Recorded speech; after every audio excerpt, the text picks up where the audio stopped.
মহানবী সাল্লাল্লাহু আলাইহি সাল্লামের ৫টি বিশেষ উপদেশ। হযরত আবু হুরায়রা রাদিয়াল্লাহু তাআলা আনহু বলেন, রাসূলুল্লাহ সাল্লাল্লাহু আলাইহি সাল্লাম বলেছেন, এমন কে আছে যে আমার কাছ থেকে এ কথাগুলো গ্রহণ করবে এবং সেই মোতাবেক নিজেও আমল করবে অথবা এমন কাউকে শিক্ষা দেবে যে অনুরূপ আমল করবে।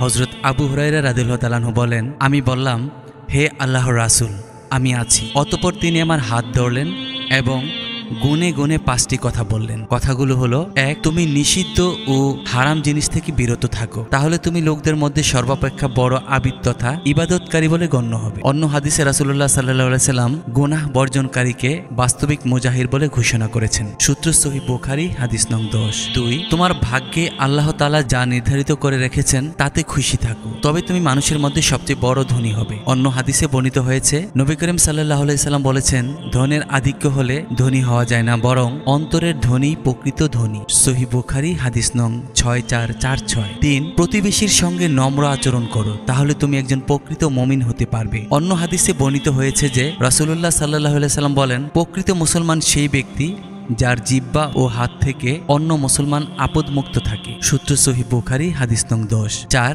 যা নিজের জন্য পছন্দ করো তাই অন্যের জন্য পছন্দ করো, তাহলে প্রকৃত মুসলমান হতে পারবে। অন্য হাদিসে বর্ণিত হয়েছে যে নবী করিম সাল্লাল্লাহু আলাইহি সাল্লাম বলেন, তোমাদের কেউ প্রকৃত মুমিন হতে পারবে না যতক্ষণ না সে তার প্রতিবেশী ভাইয়ের জন্য সেটাই পছন্দ করবে যা তার নিজের জন্য পছন্দ করে। সহিহ বুখারী হাদিস নং ১৩। ৫.